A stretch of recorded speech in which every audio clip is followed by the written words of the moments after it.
Hi, this is Margo. This is Sunday evening, June 11th, 2023. I hope everyone is safe and doing as well as possible. And another week has passed, and I'd like to welcome everyone to the show tonight.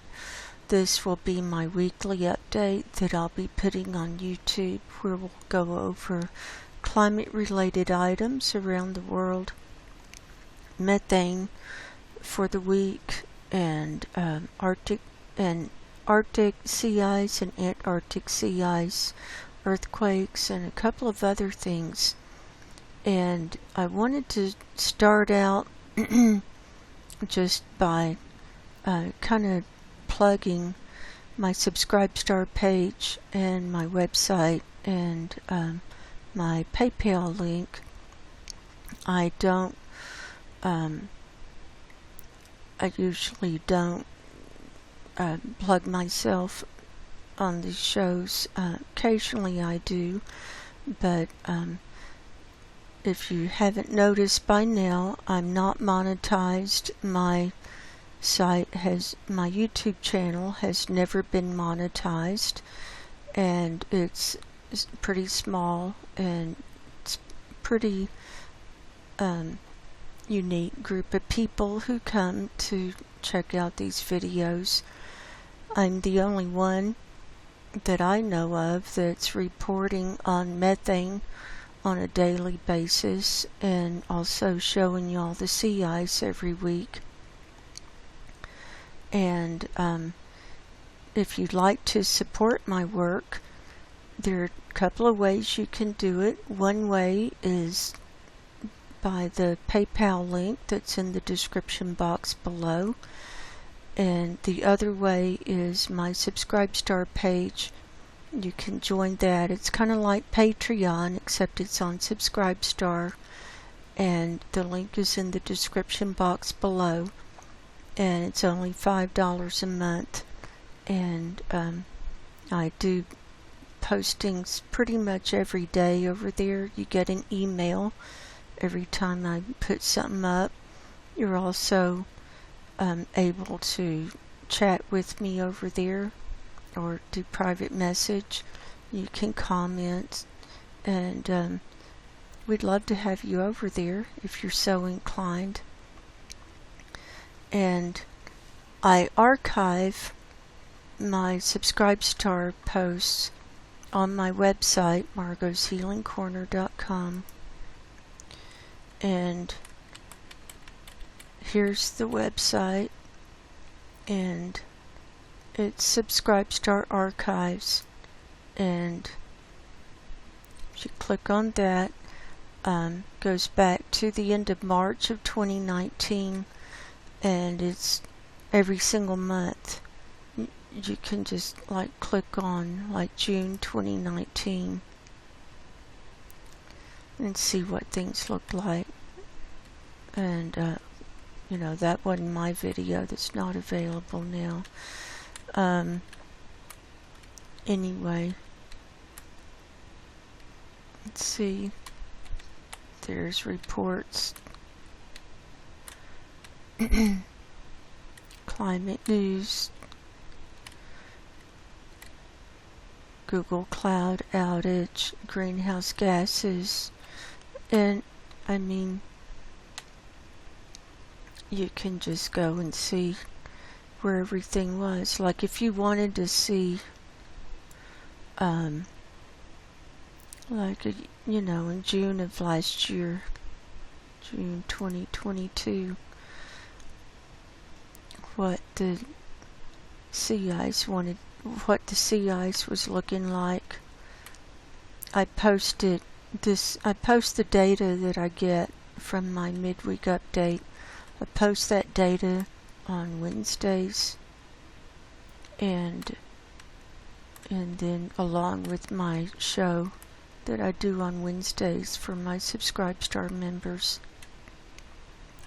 Like here was Greenland melting June, as of the end of May last year. It was early melting too.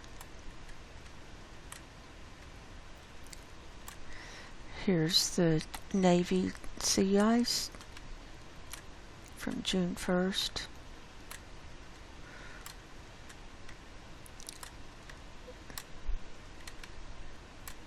And here's Climate Reanalyzer data from June 1st. And you can compare like where we're at now.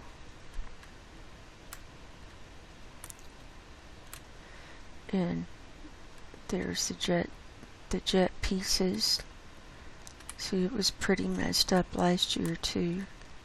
And then there's my update, the midweek update, which is similar to what I do on Sundays, but it's just a midweek report. And then I keep up with the methane data on a daily basis. If I don't report on it every day, I'll do a catch-up video where I'll do a couple of days in a row together. And here's earthquakes, big ones, 6s, and so on. So, you know, it's all right here, and this is for people to look at, and I'm thinking it's gonna be mainly for people in the future if they want to look back and see like how things were falling apart, if anyone's here and if they're able to. And hopefully the website will be up. But this is what I've been led to do. And so there's that. And so if you'd like to support my work, that'd be great. So anyway, let's move on, and we're gonna I wanted to start with a couple of other things here on Zoom Earth. Now, last week I showed the Canadian wildfires, and like here they were today, and the smoke, and it looks like it's not as smoky down here in New York, but a few days ago, I mean, it just socked in.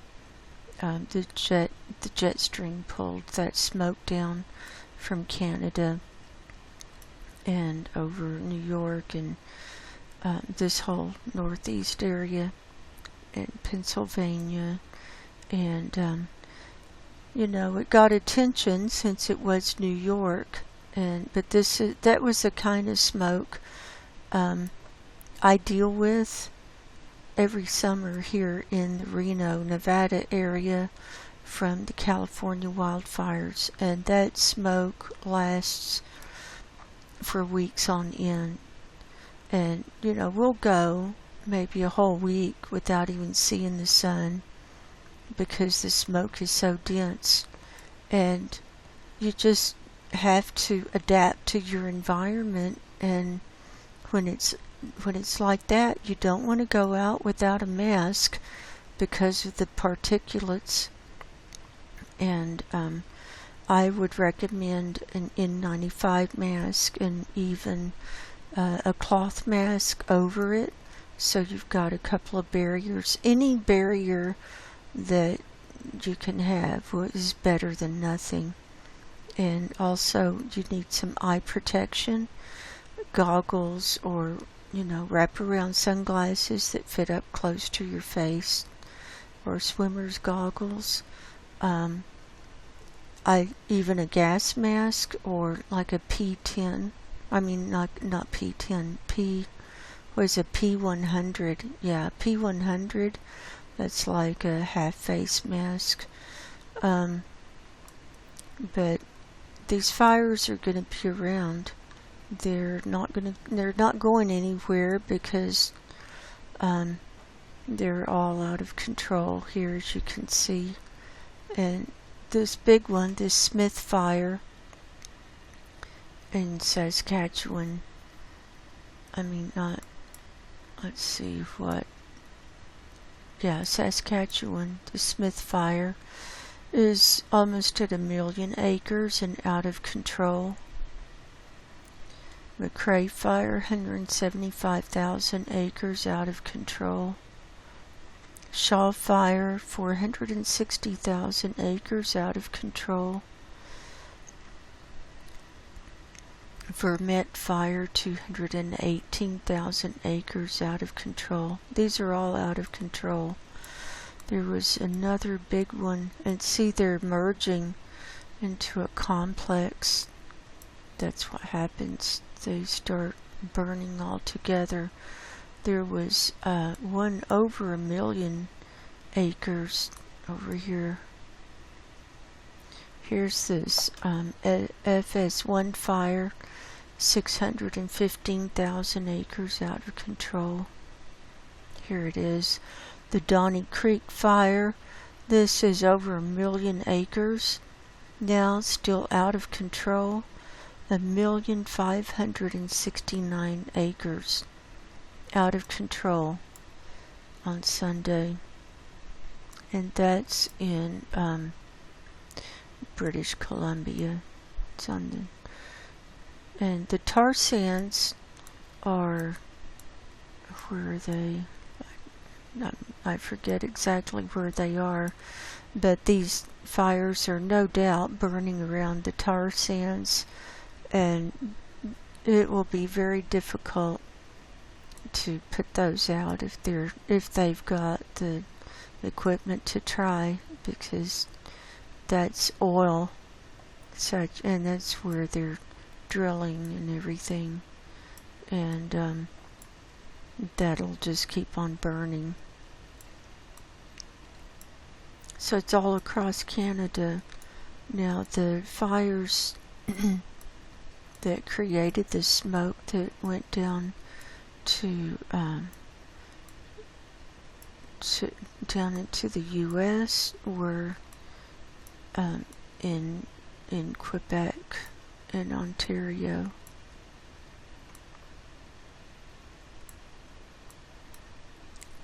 Over here, this area, you can see all the reds, and look at this. Here's a whole ring of it, and so these are still. This one is says it's being held. This 281 fire, 20,000 acres being held. So there's still a lot of smoke, and it just depends on, you know, where the low pressure is, where the high pressure is, how the jet pieces are moving around or not moving, and it can just kind of sit, especially if you're in a valley. I mean, it can just descend over a valley region, and you'll just be socked in for days, maybe even weeks, just depending. So yeah, that's what you're dealing with. And like I said, this is part of what's coming down for everybody. And you know, it's unfortunate, but we are in the end times and in the collapse and in extreme global warming and runaway abrupt climate collapse. And so, you know, you're going to see more and more and more of this, and every place has its difficulties. Every place, you know, there's really nowhere to go at this point. You know, I think we just have to make the best of where we are for as long as we're here, until God brings us home. And I think that's kind of what's going on. And And prayer goes a long way. You'd be surprised how far prayer goes. So, now Sam Carana has put up some interesting articles this month. This one from the 7th was called Smoke Over North America. Here's the wildfire smoke. This is from CAMS for Canada, and here's where it settled down over North America. Here are pictures. It was very dense, very, very dense over New York. And he got different models, and here are the jet pieces and where it got caught up. And so that was a good analysis there. I'm not going to read every single word. Andrew Glickson wrote a very good article called A Climate of Betrayal. And he talks about the hypocrisy of the leaders out there, talking about environmental things, and then they turn right around and go against what they preach. And in the meantime, nothing's really changing to avert the rising temperatures and the rising greenhouse gases. And we're just on the runaway train right now. And anything that could be done is really not being done. So that was a good article. And then Sam Carana put up on the 3rd, this is Arctic sea ice under threat. And this is a good article. And he goes over Climate Reanalyzer with the 2-meter temperature anomaly that I show all the time. Also, North Atlantic sea surface temperature anomaly. See, it's spiking up. And we're just in big trouble. And record lows on sea ice extent. Also, the cracking up of the ice not too far from the North Pole, which I've been showing. I showed 2 weeks ago how it was already melting around the North Pole and different things. And so it's just a reminder of all of the feedback loops that we've got going on. And plus, we've got El Nino underway, and the sunspot cycle, high sunspot cycle, and it's not looking good.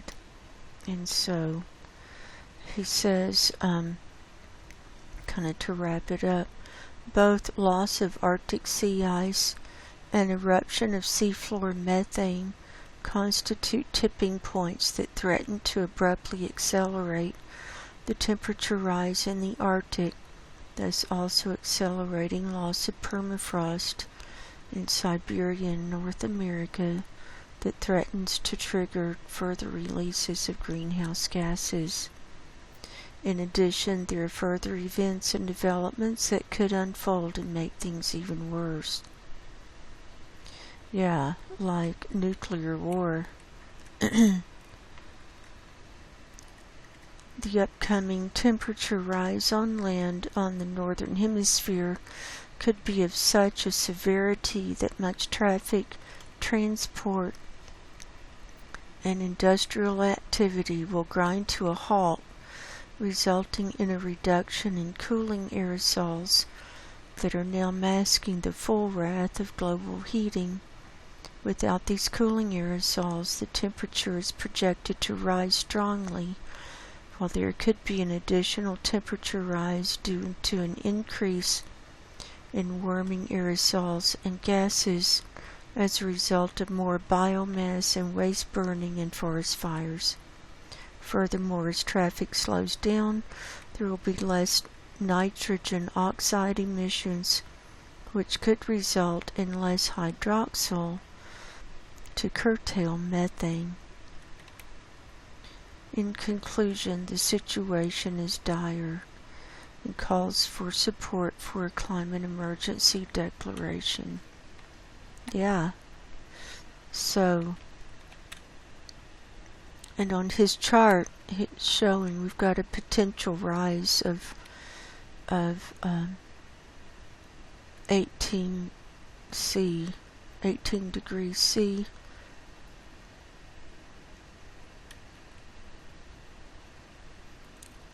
So, and that's 32 degrees, or yeah, it shows 32 degrees Fahrenheit.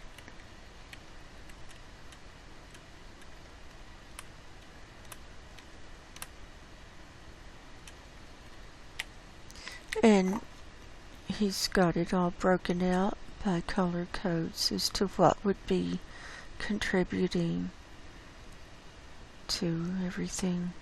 So,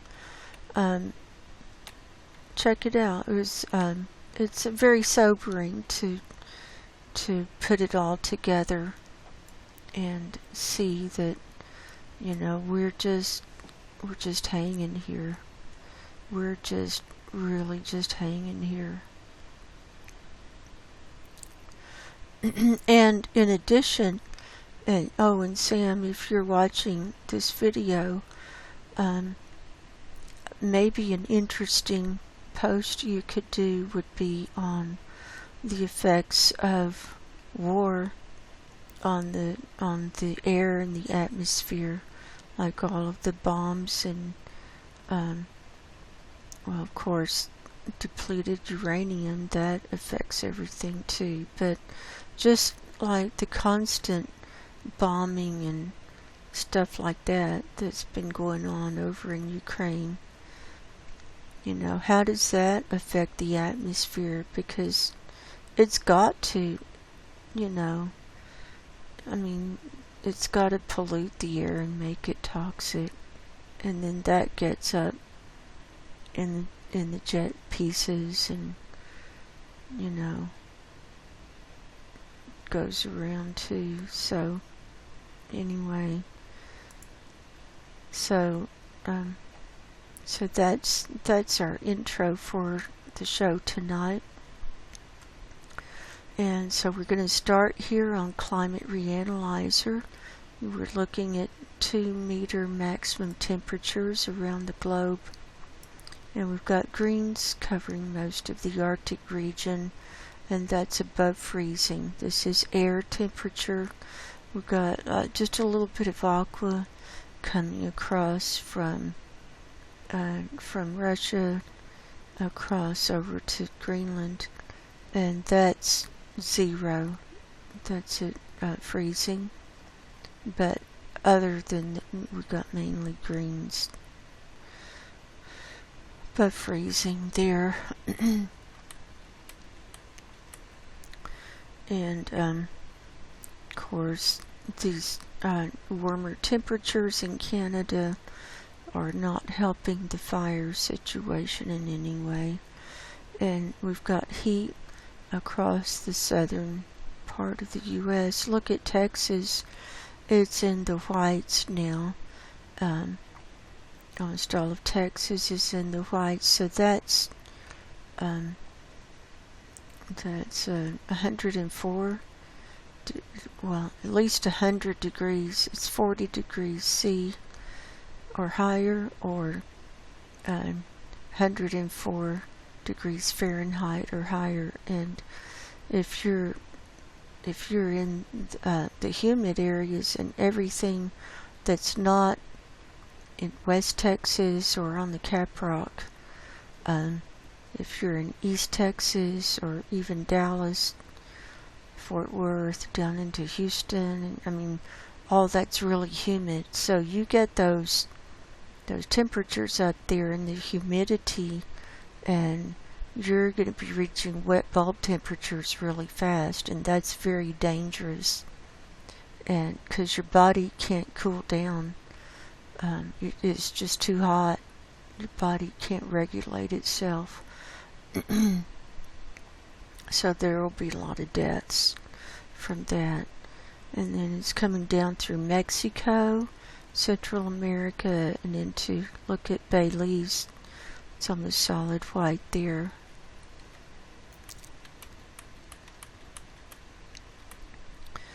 And here across Northern Africa, all these whites. Saudi Arabia, Iran. Here's India, it's almost all solid whites. And same, I mean, and the same thing, wet bulb temperature if you're in humid zones. And in the desert, it's, I mean, you can still die from heat exhaustion, but it's, the wet bulb temperature is much higher at a lower temperature in the humid areas. So there's that. Here's 2-meter temperature anomaly today. We can see TANs coming across the Arctic region. Dark browns across Siberia and eastern Siberia. Then blues around this northern Canadian and part of Greenland region. Look at all these browns across Canada where these fires are. And there's some blues even where the fires are, but lots of browns. And the dark brown, that's about 10 to 14 degrees C higher than normal. Then, see, we've got blues right next to it. And then here's Texas and browns down in through Mexico.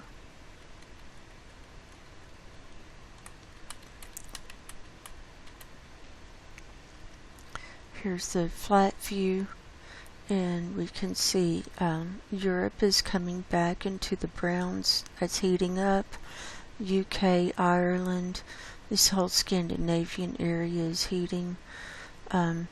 Down through Russia. This is Mongolia. Here's Kazakhstan, and then northern China, and then Africa. Australia, you're almost all in the browns. And the Antarctic is really heating up. I want to show you that Antarctic view. And it's all in the dark here.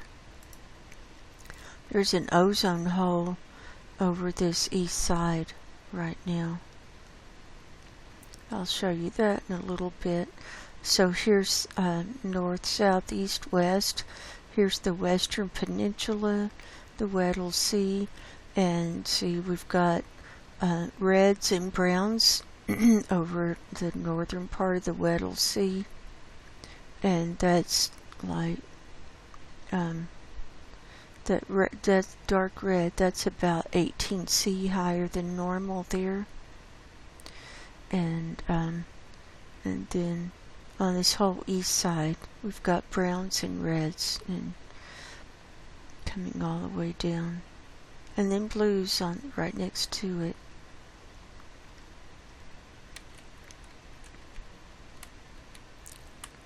And it's dark down there, but like I said, there is an ozone hole in the danger zone that's opened up. Here's our overview worldwide. We're up 0.88 C higher than normal. That's gone up. Northern hemisphere is up 0.81 C. Now the Arctic's gone down. It's only up 0.31 C higher than normal. Now here the Antarctic is up 2.53 C higher than normal. Southern hemisphere is way up 0.95 C. That's almost 1 degree C higher than normal. And the tropics are up 0.79 C higher than normal. So looks like everything's way up except for the Arctic. So go figure. That's, you never know what it's going to be like. And everything is just erratic. Here's precipitation and clouds. And we've got, here's rain across Siberia. And there was rain, I think, over in this East Siberian Sea yesterday on the sea ice. And it's raining here in northern Russia. Rain coming up the North Atlantic, and then snow up to Svalbard, and it's snowing on this west side of Greenland. We've got rain in Northwest Territory in Canada, and some rains, but not enough to quench those fires yet.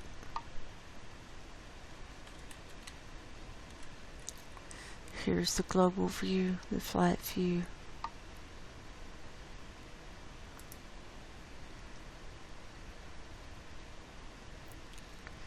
And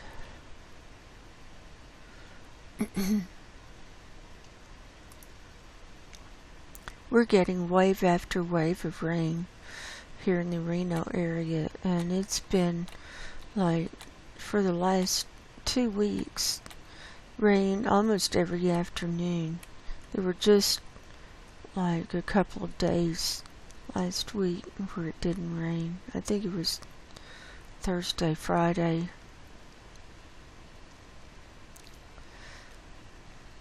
And I can't remember. I mean, the days just run together.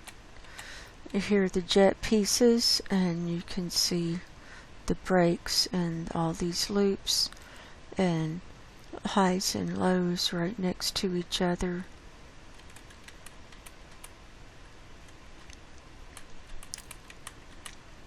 Here's the flat view and the Atlantic.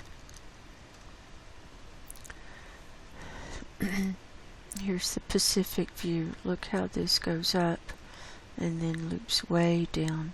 And then here's another one just north of the equator that loops up and around. And then southern hemisphere is all broken up.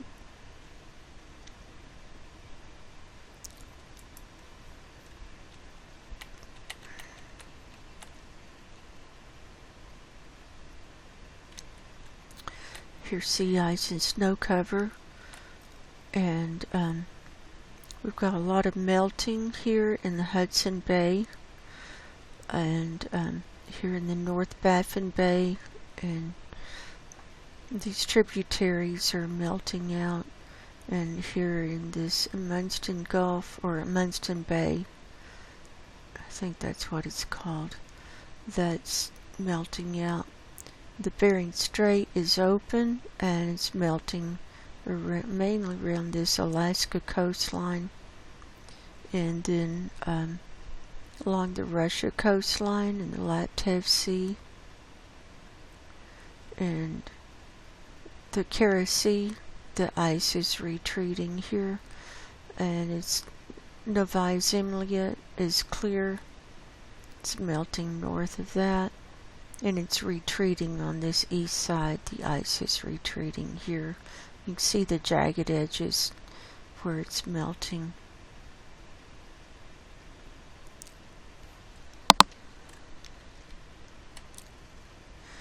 And here's sea surface temperature anomaly. And this is as of yesterday. and see the browns, and this is where the ice is already melted, and we're already seeing browns show up as warmer than normal on sea surface temperature anomaly here in this Arctic sea ice, or where it's melted in the Arctic Ocean. We've still got browns here along Russia. Got some blues in this Barents Sea and North Atlantic. I'm not sure what that's from. It could be from ice melt. I'm not sure. And we're getting this evil eye forming in the North Atlantic. See the red there? And so that's heating up. Then the bright red is about 5 degrees C higher than normal.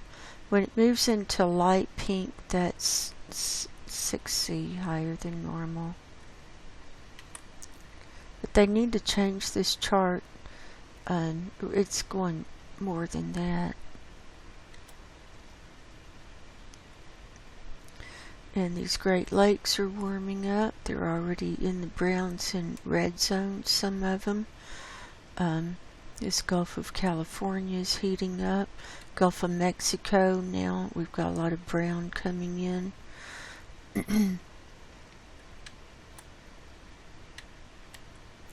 And we've got brown forming on the coast of California there, as El Nino is heating up the water.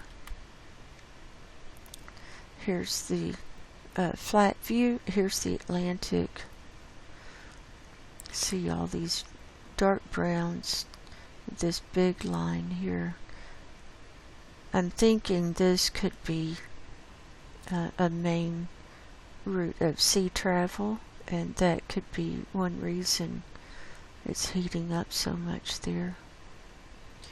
Here in the Mediterranean, we're moving into reds here, just off the coast of France and Italy.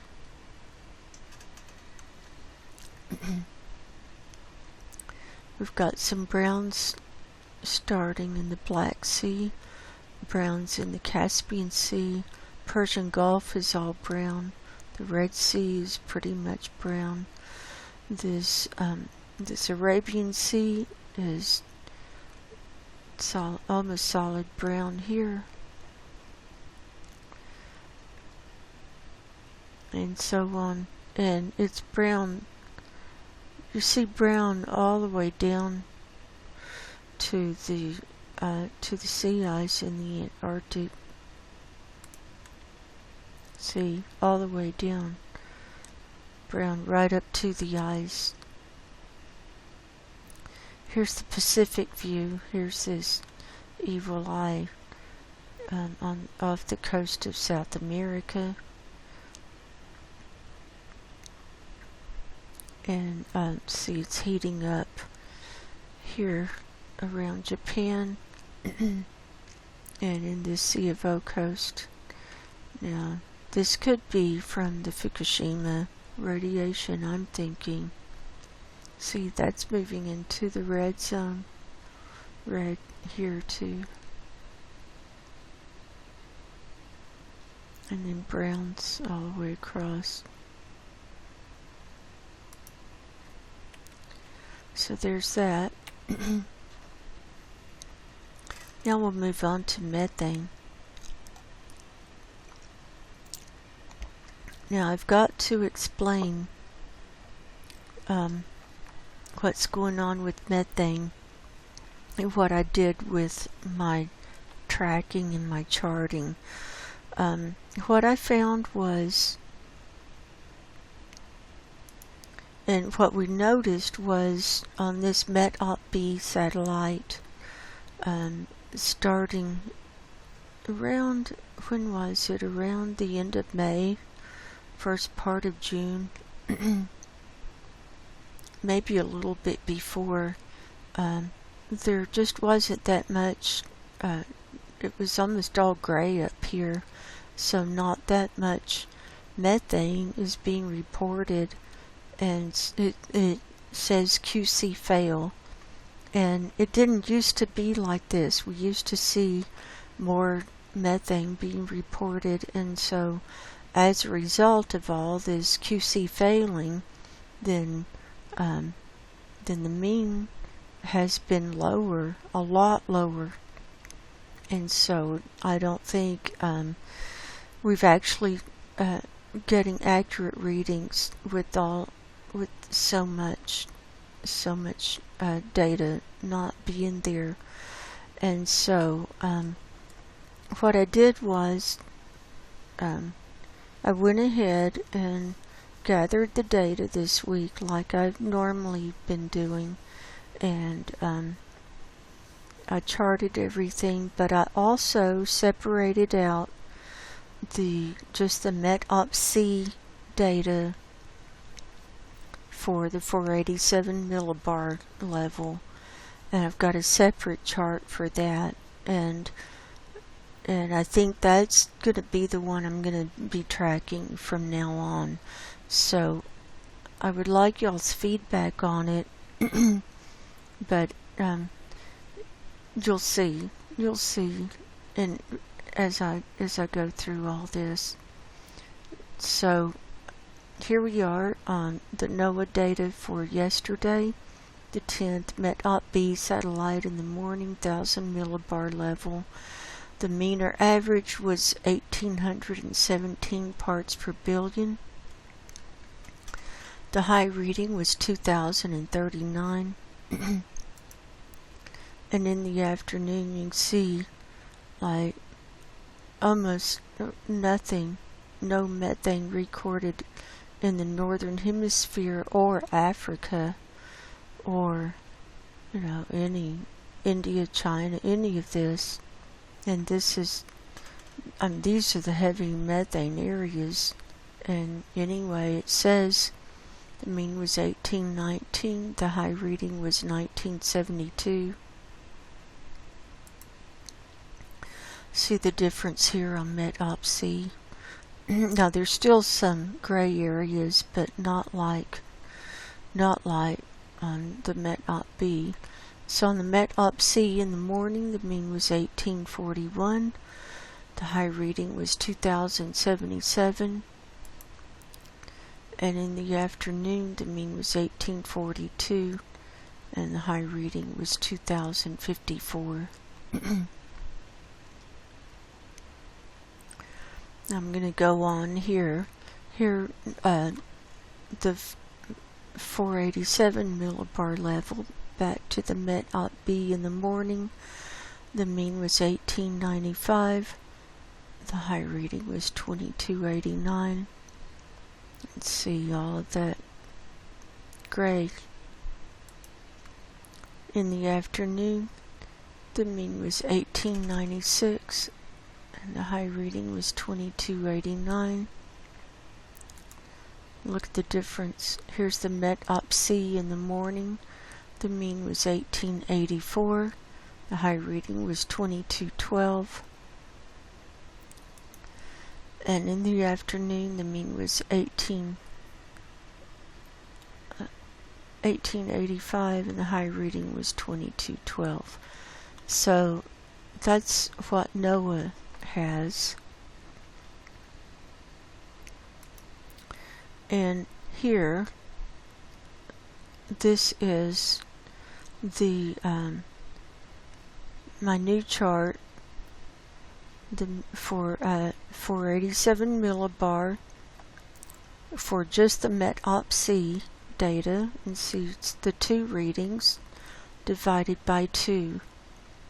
And so the 10th averaged out to be 1884.5, and if we take just the METOP-C data, we actually had a full reading last week of 1882.0, and so for the last 2 weeks there were increases. The increase on the 3rd was 3 parts per billion, and it went up this week at 2.5 parts per billion. And so this is more in line if you look at the curves and the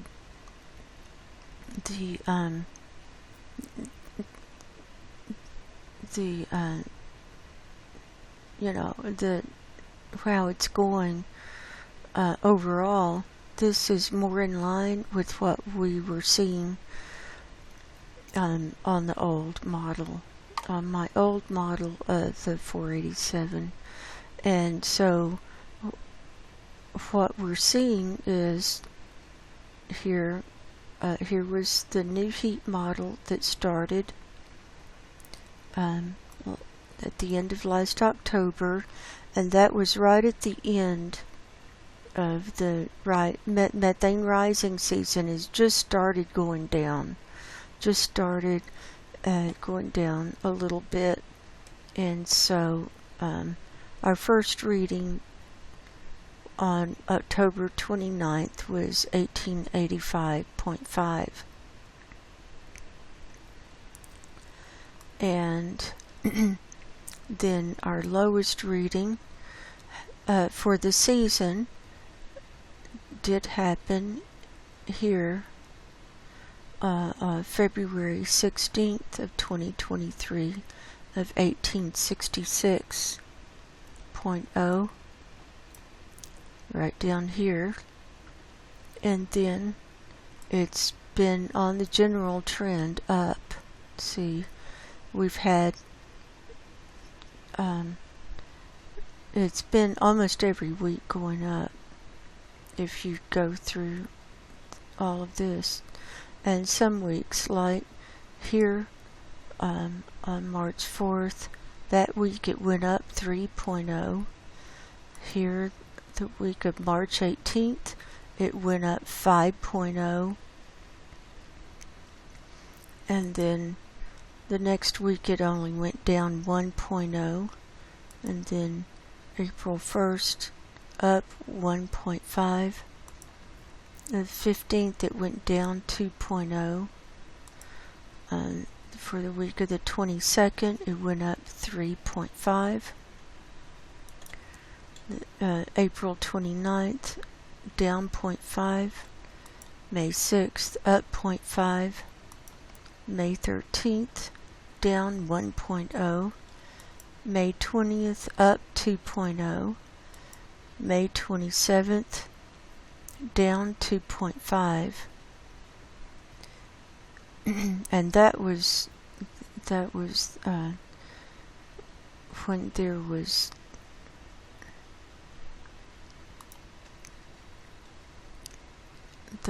when things started falling off with the Met-Op-B satellite. And so it only went down 2.5 that week, whereas on the other chart it went down a whole lot more. Then the 3rd it went up 3.0, and the 10th it went up 2.5. So this is more in line with what we're used to seeing on the trend. And right now we're at 1884.50, and almost at where we were at the end of October. So it's already gone up that much if we look at trends, which is, that's a huge amount of gain. And we're just now really getting into the warming season, super warming season. So that's what I did. And here's my daily tracking, and I went back and I've got everything tracked here, starting with October 28th of, well, it was 1886, and then the 29th was 1885. So 1886 was where we started.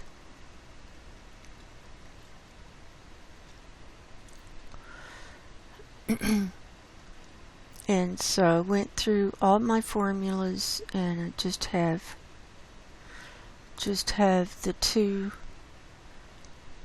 readings divided by 2.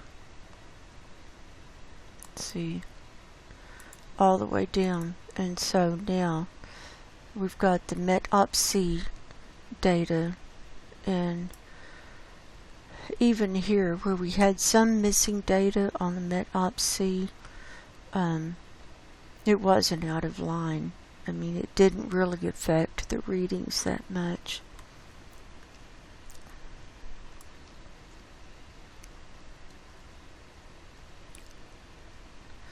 And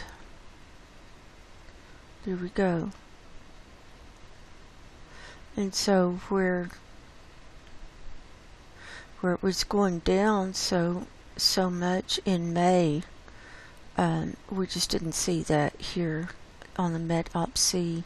So that was the Met-Op-B. For whatever reason, there is just not doing it, not tracking it, not picking it up. And so here on this is with the 4 readings, the Met-Op-B and Met-Op-C. It came back online this week on the 7th. The Met-Op-B came back online, and came back online at 1887.25. So, and that was down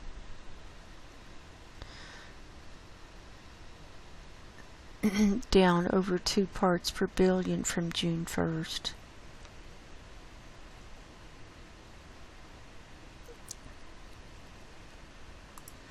And here's our chart for the 4 readings, and see the dip here where it went down the week of the 27th, 7.25. Now that's totally wrong. That's totally off. There's no way it went down like that. But that was from the gray data, the gray area on the Met-Op-B. So there's that. And also it affected our the 1,000 millibar, see? And even on the 1,000 millibar, it's showing it went down 5.0 this week. So at surface level. So I just don't think that's right. See, because it's showing at 1829.75 right now, 1,000 millibar. And it ended on the 1st at 1833.25. So I don't see how that's right. So, but if we go to, and I just want to show one more thing, and that was our weekly charting. Remember when we had to switch to to just the Met-Op-1 satellite, which was the Met-Op-B when the Met-Op-A went offline. Here was the trend. See, where it would peak out. It would peak out in October or late September, October, and then it would go down briefly into December or January, and then it'd start creeping up. And then it would go up higher than the highest from the year before. And if you look back, okay, so here's our data where it ended on the old NOAA data. It ended at 1945 for the 477 millibar reading, and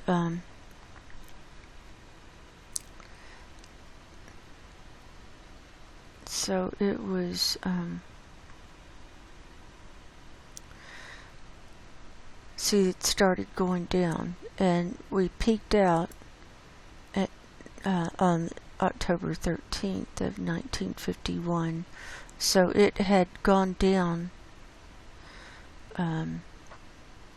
6 parts per billion by the end of October.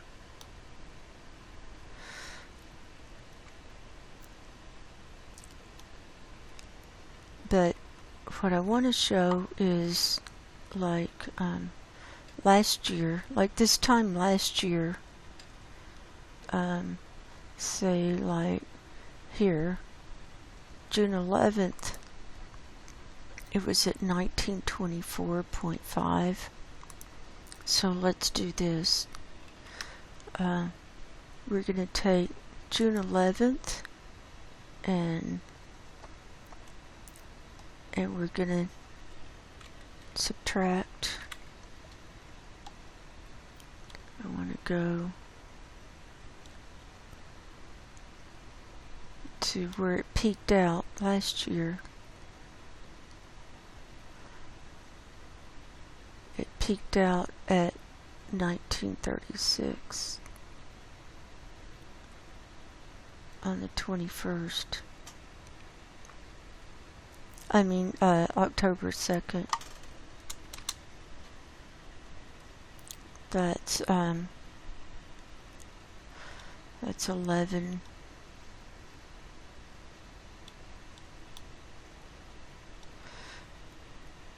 So it was 11 at that point. It was on June 11th of last year. We were still 11.5 parts per billion lower than the high from the year before. So, and right now we're only,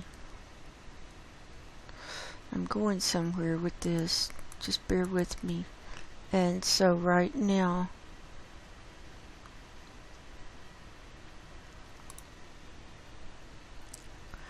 we're only about 5 or 6 parts per billion lower. So from where it peaked out, I'm estimating because it went down before. So if we took 6 off of there, I mean, it'd be 1880.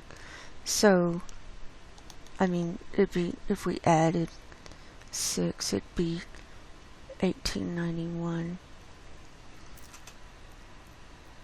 So we're only 6 or 7 parts per billion lower. So we're higher than this time last year. That's where I'm going with that. So I think what I want to do is just concentrate on this 487 level and track that, and then we can compare the trends with our charts we had last year. And so that was kind of a long explanation for all of that, but that's the only way I know to really get more accurate readings of the data. And so moving on to Copernicus Atmosphere Monitoring Services out of the EU. and this is I call it CAMS. We're looking at methane forecasts, and our base time and valid time are both for Saturday, June the 10th, and we're starting on the Arctic area and surface level.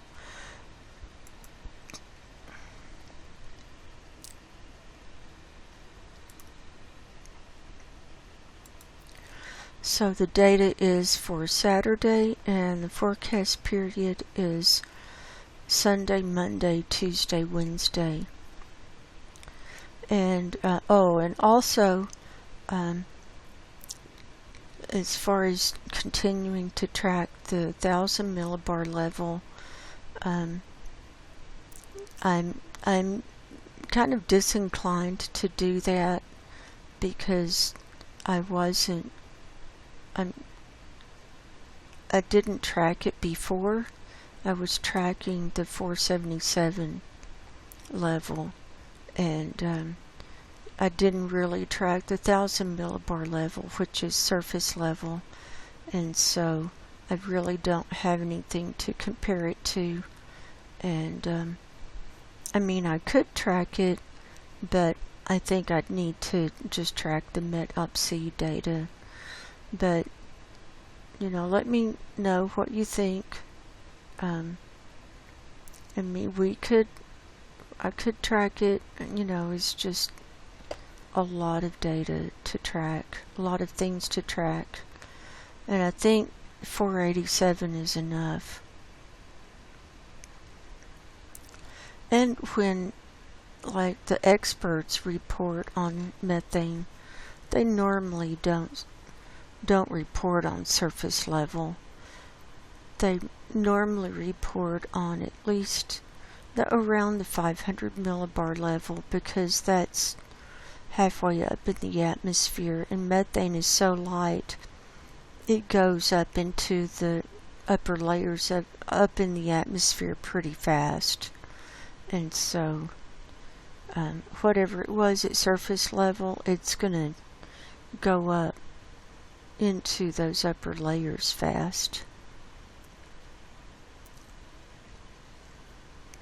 So that's my story. That was kind of long-winded.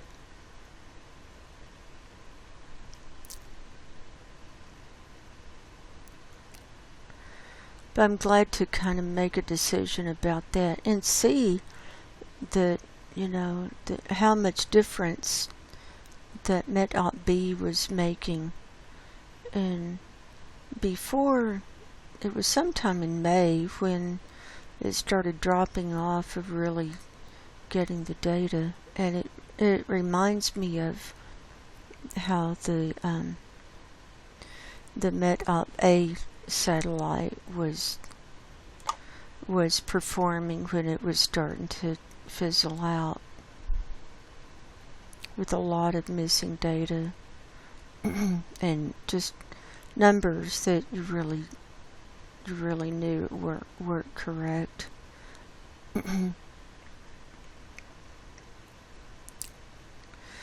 Alright, so here we see the Scandinavian area coming back to life.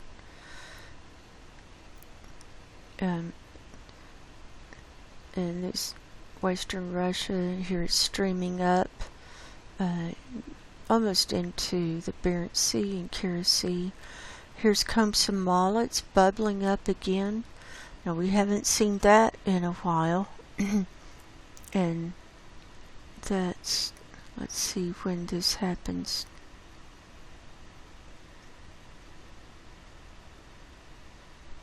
There it comes.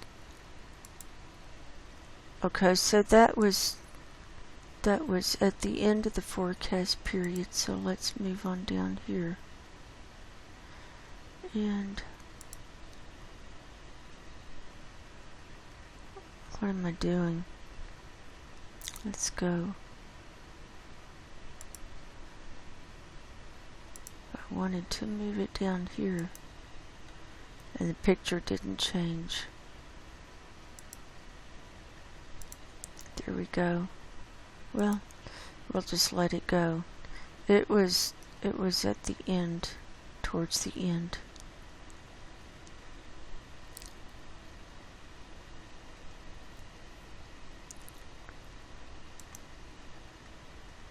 Okay, right here.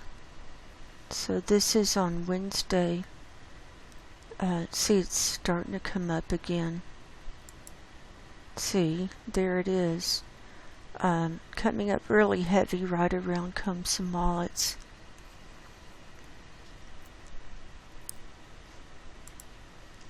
So let's run that again. And then here in Russia, this is Norilsk area, and this is south of there. Now they've got fires going in Russia, and see, it's increasing in the interior here. I'm thinking this is from fires and from the permafrost thawing. And we're also seeing the warmer temperatures across Siberia, and so that means higher methane coming in the near future. And then Alaska, the interior of Alaska, see, from Anchorage up, that's because everything is heating up there. There's lots of permafrost in Alaska, and wetlands, a lot of wetlands, and so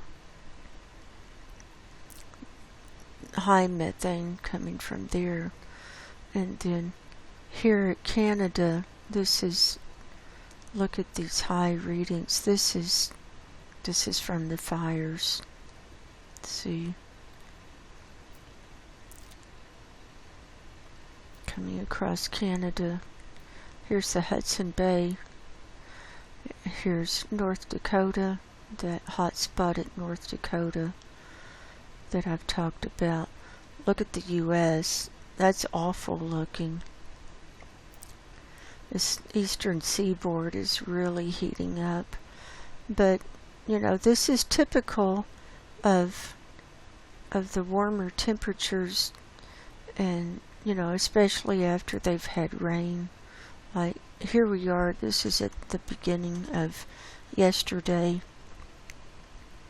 And see the big blob coming up through Texas. This is the Mississippi River along that area, and then this whole Ohio River Valley area, and then out further west and east it reaches, and then this whole eastern seaboard, and then Florida, that's heating back up, and West Texas, that's a constant.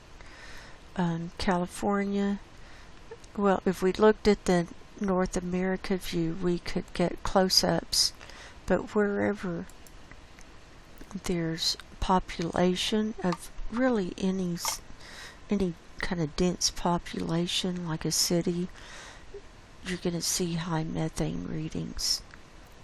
But much higher if there's oil and gas drilling, or if there's livestock, where they had livestock, or swamps, coastlands, you know, the whole 9 yards. Here's our hot spot off of Newfoundland, and this is the red area where we saw it on sea surface temperature anomaly also.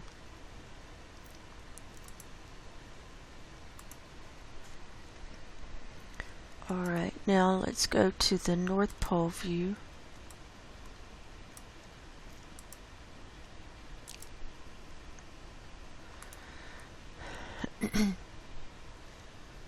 Here we can see pretty much the whole northern hemisphere, and see Mexico's filling up from about midway down through Central America. See these green waves and the yellow waves moving out. That's high methane. UK is heated back up. See that? And this is the North Sea, and see streaming up from there. Now right now Europe is not in, I mean, it's still in greens. It's not got the blobs coming up yet. It will. It will, just give it time. Here's the Persian Gulf. Here's India, China, Korea. Here's Japan.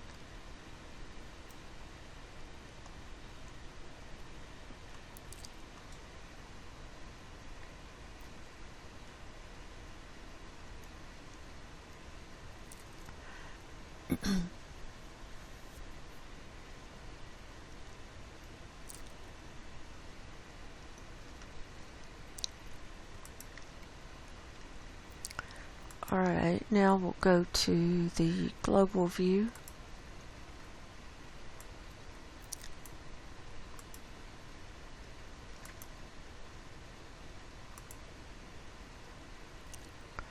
And we can see higher readings here around the Antarctic coast and in the Weddell Sea, actually. Well, sorry it did that. It's just loading up. See, we've got some of the lighter aquas popping in here.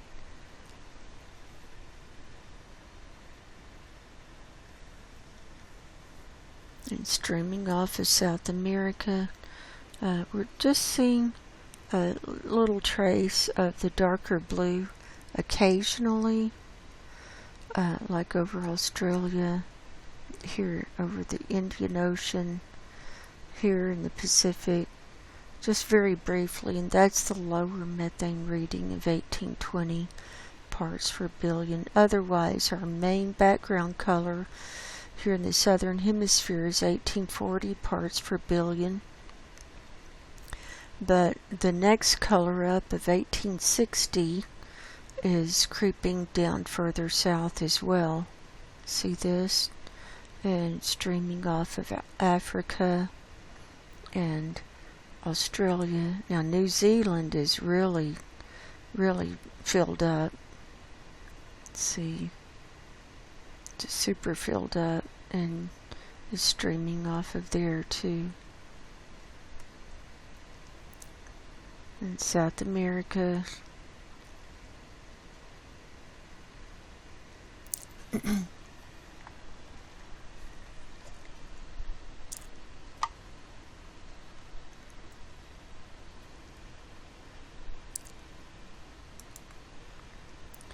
And now we'll look at 500 HPA. Oops, stay with global.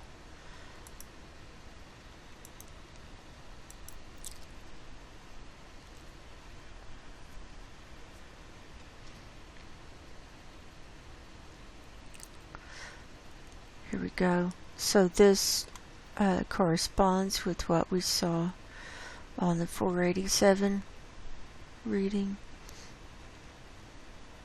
Millibar reading on NOAA, and look at these heavy areas going further south, and we're seeing lighter areas across the Arctic region, but it's getting heavier as it goes further south, and see super heavy over Africa and here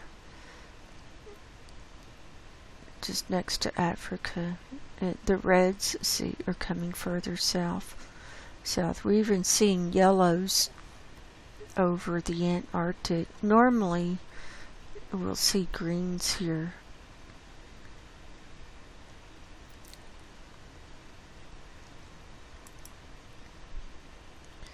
And then total column.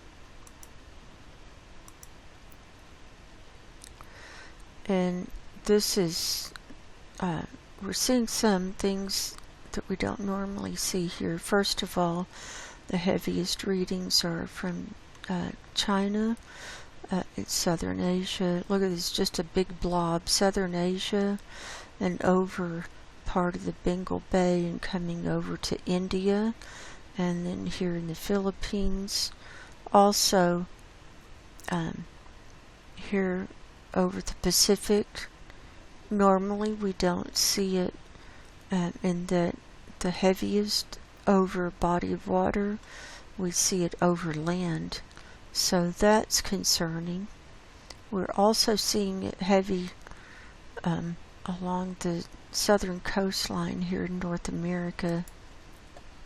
The U.S. So let's go to the North America view.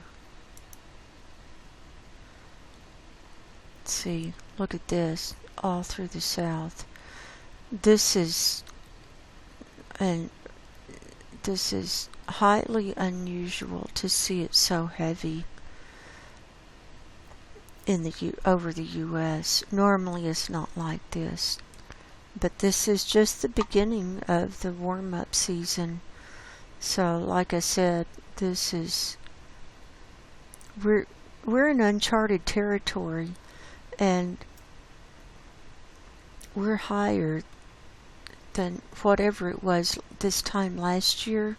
We're higher than that by we'll know we'll know as we go along, but at least probably 10 degrees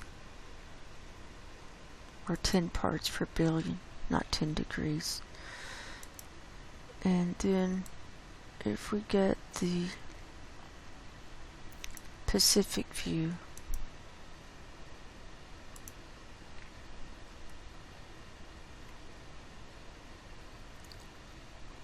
see, normally we don't see it heavy like this over the middle of the Pacific Ocean. This is probably, though,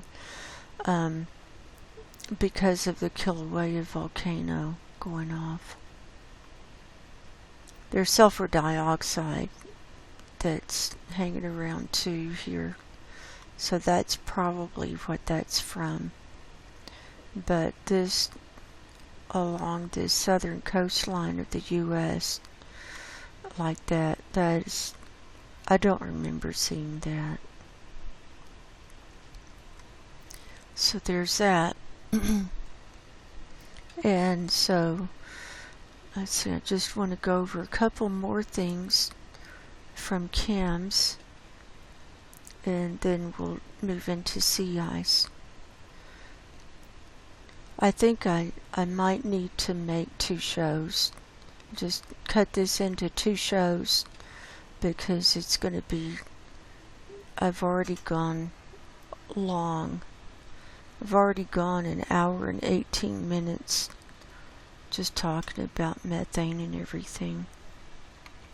I didn't intend to do that. But, yeah, I think I'll break this up into 2 shows. So here we have sulfur dioxide today, and here it's high from Popocatépetl. Here it's still high over the Pacific. This is from Kilauea volcano has been erupting, and we've got an unusual release here in the South Pacific. This is the 2nd day. I'm thinking this is from plate movement, and so that's what I think that's from.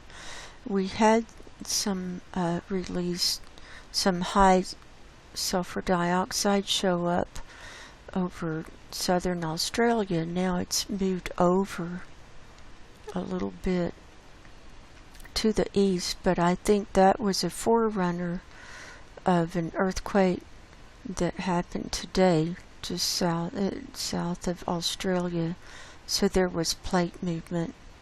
So, and here it is at 500 HPA. There's also high sulfur dioxide here at Kamchatka. That's volcano related.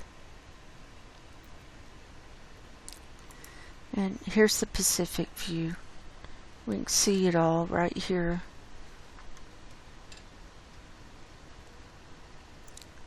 And here it is at 500 HPA.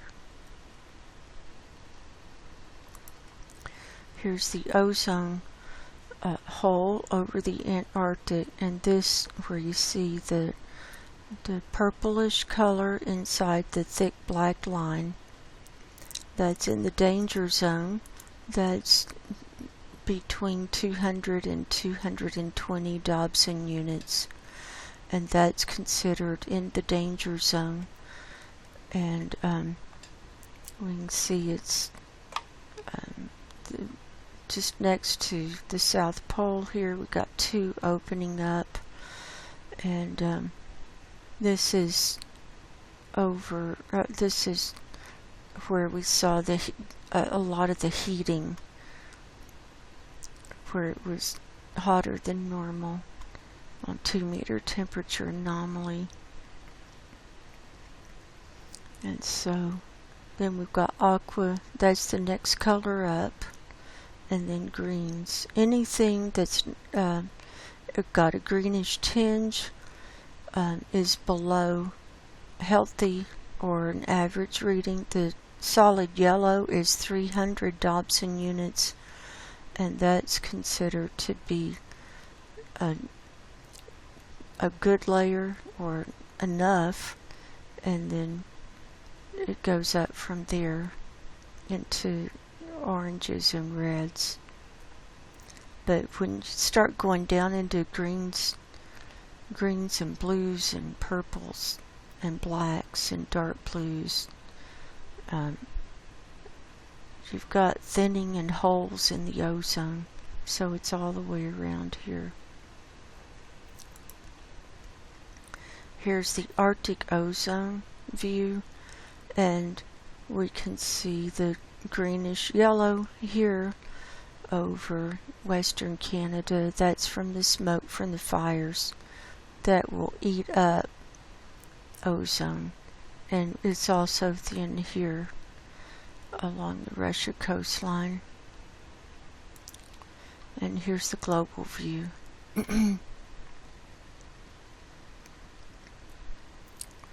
And see, the mid-latitudes are still in the greens, so still quite thinned all around the equatorial regions. So there's that. And I took some earthquake pictures today. I'll go ahead and show those. And I think I'll go ahead and show those. Got these. There were 178 worldwide today, so that's a lower number than we normally see, but had a lot of activity. There was a 5 down here. Let's see, just south of Australia. I think that's what caused the sulfur dioxide we saw here a couple of days ago. And I think that caused plate movement, and why we're seeing sulfur dioxide further east too. And there's a 6 at Japan. These are 5s. These smaller ones are 4s. Here's this 6.2. This is just off the coast of the southern coast of Hokkaido, Japan. This was a 6.2 near Biratori, Japan, 123 kilometers deep. That came in today at 2:54 a.m. Pacific time. Alaska had a 5.0. This is central Alaska, and just west of Canada here. We normally don't see them this big on the interior here. 13 kilometers deep. This came in at 7:32 this morning. There was an Arctic earthquake right here off the coast of Alaska. a 2.7 near Kivalina, Alaska, and this is almost in the Bering Strait.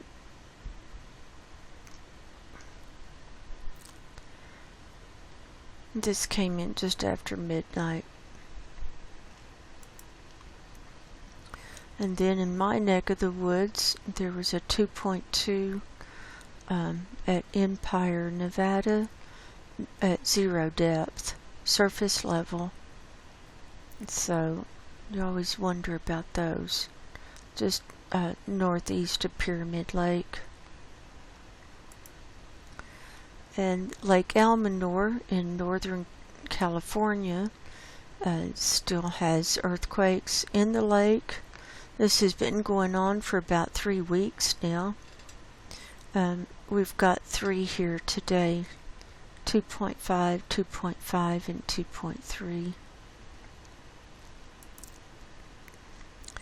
And then this area, this is a kind of a suburb of Reno. Cold Springs, it's northwest of Reno. This has been going for a couple of weeks. Movement here, and there are 4 here today, and these were in the 1s range. And that's all of those. And so I'm going to close this show out, and this will just be my methane and earthquake report. A climate, methane, and earthquake report, and I'm going to load that up separately and make that a separate show, and then I'll do the sea ice. I'll come back and just do sea ice, and that's all I do. So I do believe we're in the end times, and it's going to go faster and faster and faster now. And if you haven't given your life to Jesus Christ, I recommend you do it now before it's too late. I love you all, and I'm praying for you. And until next time, God bless you. Go in peace, and I will talk to you soon. Good night.